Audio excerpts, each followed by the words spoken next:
欢迎来到 Crypto Tricks。在视频开始之前，别忘记订阅我们的频道，打开小铃铛，随时随刻获取加密世界最前沿的讯息，不错过我们提供的精彩内容。We're going to make it。欢迎大家回到我们的频道。前2节课我们一起学习了比特币和以太坊的白皮书，相信看了我们视频的朋友也学到了很多。如果大家有什么疑问的话，欢迎大家在评论区或者我们的学习计划的 Doc 中给我们留言，我们将力所能及的给大家答疑解惑。这一课呢，主要是针对前面2节课的一个补充。在这节课中，我们将一起学习什么是共识机制，什么是我们之前讨论的挖矿，什么是分叉，硬分叉和软分叉又有什么区别。如果大家喜欢我们的视频，请继续往下看，还有不要忘记点赞、评论和分享我们的视频哦。您的每一次互动都将帮助 YouTube 更好的推荐我们的视频，先提前谢过大家了。如果我们 Google 什么是区块链里面的共识，我们会看到这样一段话：所谓共识机制是通过特殊节点的投票，在很短的时间内完成对交易的验证和确认。也就是说，对于一笔交易，如果利益不相关的若干节点能够达成共识，那我们就可以说全网对此达成了共识。举个例子，身在美国的一个教授和中国的一个老师，再加上一个欧洲的学者，他们3个都彼此不认识，然后他们3个都觉得我们 Crypto Tricks 是一个很优秀的频道，那么基本上就可以判断 Crypto Tricks 就是一个很优秀的频道。知道了什么是共识之后呢，我们再理解一下什么是共识算法。共识算法就是能够让大家达成共识的计算机算法。同理，共识规则则是能够让大家达成共识的一个规则。知道了共识算法和规则的定义后，我们再思考一个问题，那就是我们为什么需要共识算法？那是因为点对点网络存在较高的网络延迟，各个节点所观察到的事物的顺序不完全一致，所以区块链系统需要设计一种机制，对在差不多时间内发生的事物先后顺序进行共识。共识规则是指每个区块链里面自己精心设计好的规则性协议，这些协议通过共识算法来保证它们可以可靠的得以执行。比如我们之前介绍的比特币网络是通过记账的共识规则，专业术语是 POW 即工作量证明。工作量证明共识规则是通过 Secure Hash Algo， 也就是我们常说的 SHA， 中文名是系列安全3列算法。比特币是用这个算法的一个子系列叫 SH256才能够可靠的得以执行的。下面我们简单的介绍一下什么是 SHA 算法。因为只要学习区块链就无法避开各种加密算法，大名鼎鼎的 SH256 就是在比特币挖矿中被大量使用。这里面的 SH256 算法演变自 SH2 即安全3列算法2，这一算法是由美国国家安全局研发并随后在2001年对外公布的。除了 SH256 外，还有另外5个不同的算法标准，分别是 SH224、SH384、SH512、SH512、SH224、SH52、156。这些变体除了生成摘要的长度、循环的次数、循环运行的次数等一系列细微差异之外，基本结构都是一致的。下面我们看一下 SH256 算法的一个概述。对于任意长度的消息， SH256 都会产生一个256位的哈希值，称作消息摘要。这个摘要通常有一个长度为64的16进制字符串来表示，其中一个16进制的字符串长度为4位。例如我们的频道名 Crypto Tricks 通过哈希函数 SHA256 加密后的哈希值为下面这串数字。这边我们推荐一个在线生成哈希值的网站，大家如果有兴趣的话，可以自己试着把一些我们常用的单词或者句子加解密，可以玩一玩。最后我们来看一下 SH256 的一个算法详解。我们可以将这个算法抽出单独的模块，一般会分为3个模块来介绍，分别是常量的初始化、信息的预处理和使用到的逻辑运算。SHA256 的常量初始化部分包括了8个哈希初值和64个哈希常量。8个初值是由自然数中的前8个质数2、3、5、7、11、13、17、19的平方根的小数部分取前32位得来的。64个哈希常量也是类似，是根据自然数中前64个质数的立方根的小数部分前32位得来。还有信息预处理和逻辑运算部分，为了控制视频的干度，我们在这就不一一介绍了。如果对 SHA256 算法有兴趣的朋友，可以欢迎去看这个链接。下面我们介绍几个最常用到的共识规则 POW 和 POS。POW 即 Proof of Work，翻译过来就是工作量证明。工作量证明是一种应对资源被滥用的经济对策。工作量证明一般要求用户进行一些耗费计算资源的复杂运算，并且答案能够被服务方快速验算，以此消耗的时间、设备和能源作为担保成本，用来确保服务和资源是被真正的需求所使用。在工作量证明中，用户为了获利而付出的劳动行为称为挖矿，挖矿会获得相应的区块链代币作为奖励。这个概念最早是由 Cynthia 和 Moni 在1993年的学术论文中提出。POW 也就是工作量证明一词是由1999年由 Marcus 与 Ari 所发表。POW 一度成为区块链最主流的共识机制之一。在经过比特币为首的公链的10多年的时间之后， POW 机制的问题也逐渐暴露出来，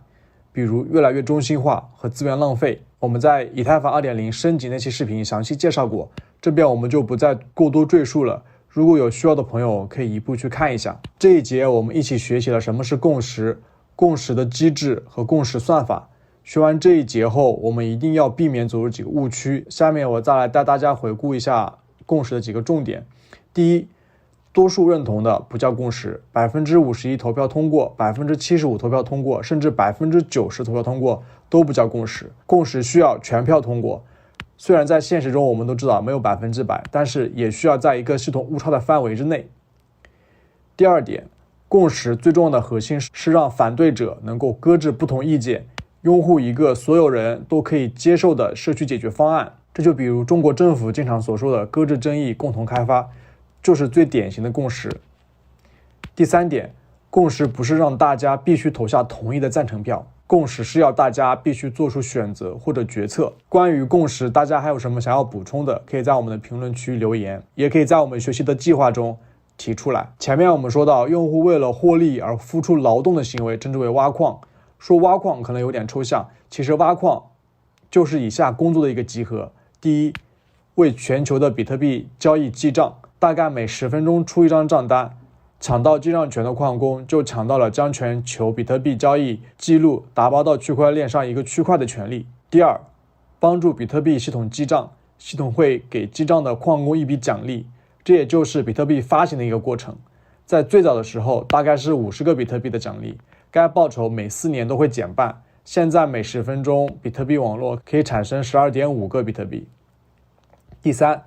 通过工作量证明来维护比特币网络的安全。白皮书中我们也看到 51% 攻击几乎不可能做到，就算有人能攒够 51% 的算力，但是那样做也是极其不划算的。我们经常也会听到比特币挖矿难度越来越大这样的新闻。那么挖矿难度指的是什么呢？其实我们可以理解为在某个固定的算力下挖到一个区块所需要的时间，它反映的是在一定的难度下用多长时间才能挖到一个区块，这个是挖矿的一个重要指标。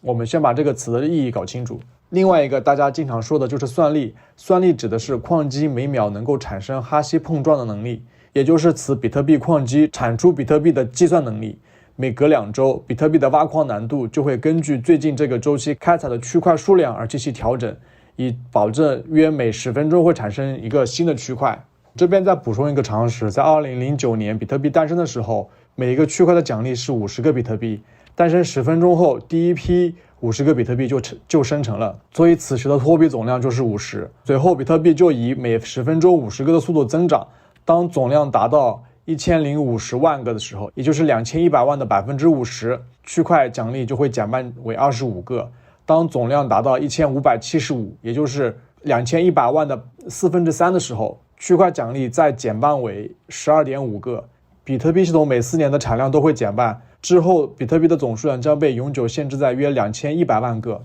最后我们再来看一下什么是分叉。软件开发中的分叉指的是在开源项目中，如果有人 fork 了一个项目，然后开发者沿着这个 fork 向另外一个不同的方向独立发展这个项目。比如 Litecoin 就是 Bitcoin 的一个分支， Litecoin 的基础代码就是 Bitcoin， 不过 Litecoin 最后慢慢发展成另外一个独立的项目，但是依然和 Bitcoin 有着非常紧密的相关性。但是 Litecoin 和 Bitcoin 是2种不同的加密货币。区块链中有3种形式的分叉，第一种就是经常发生但是又容易被人们忽视的一种分叉，这种分叉是去中心化的副产物。对于比特币网络来说，当有两个矿工几乎同一时间完成记账，便会发生分叉。他们同时广播两个区块，当后续的多个区块连接到其中一个区块的时候，这条链会变成最长链，另外一条链便会被孤立甚至抛弃。对于比特币的网络来说，以太坊也会经常发生这种分叉。在以太坊的网络中，这种区块被称为枢块，它们也可以为主链的安全做出贡献，所以矿工挖出7代以内的枢块都能够得到奖励。另外的两种分叉都是由区块链社区的共识而产生的，它们需要社区谨慎处理，当无法达成社区统一时，甚至会造成社区和项目的一个分裂。我们先来介绍一下什么是软分叉。软分叉是在原有的规则范围内强化既有规则，譬如新规则单纯将区块的大小由1兆减小到 500K， 因原有的规则为区块大小未超过1兆就视为有效的区块，所以未升级的节点会继续将新交易视为有效。然而未升级节点继续挖出1兆区块，将被已升级节点视为无效区块而被拒绝。这也就是说，旧节点无法察觉到协议的变化，不能够发现软件已升级，从而继续参与到新节点用新协议所挖出的区块的验证工作。但旧节点矿工将无法在新区块上继续添加新节点矿工视为无效的区块，旧节点矿工无法获得对应工作的收益。如果社区未达成共识，多数节点拒绝升级，那么其分叉方案就可能对社区造成伤害。那么部署一个成功的软分叉，因为需要网络的大部分算力的支持，最好是在达成社区共识的前提下进行，缺乏充分共识的软分叉并不可取。看完了软分叉，我们再来看一下什么是硬分叉。硬分叉是改变原有的规则，引入不兼容旧软件的新规则，譬如将区块的大小上限由1兆增加到8兆，每升级的节点将新区块视为无效，因此未升级节点无法协同已升级节点的工作。和软分叉不同的是，矿工会立马发现这个问题。从这个角度上来说，硬分叉更透明更清晰些。比特币此前就因为代码 bug 被利用等情况而经历过多次的硬分叉，以太坊也曾经历过几次硬分叉，这次以太坊 2.0 升级就是一次硬分叉。这次硬分叉的目标是为了解决其交易拥堵以及升级换代等诸多问题的。说的可能会有些绕，最后总结一下，软分叉中的新规则是旧规则的子集，所有新版本认为有效的区块也会被旧版本认为有效，新版本和旧版本兼容。但是在硬分叉中，旧的规则是新的规则的子集，新版本和旧版本互不兼容。比如我们刚刚举的比特币和莱特币就是一个硬分叉的例子。以上就是我们本期视频的全部内容了。最后还有一个比特币的局限这一个 topic， 我想这个 topic 比较开放，我想把这个话题留给观众朋友们来讨论一下。你们觉得比特币的网络有什么优势，又有什么缺陷？欢迎大家在评论区留言，然后告诉我们。如果有好的回答，我们会挑出来放在我们的 doc 中。那本期视频就这样，谢谢大家的关注。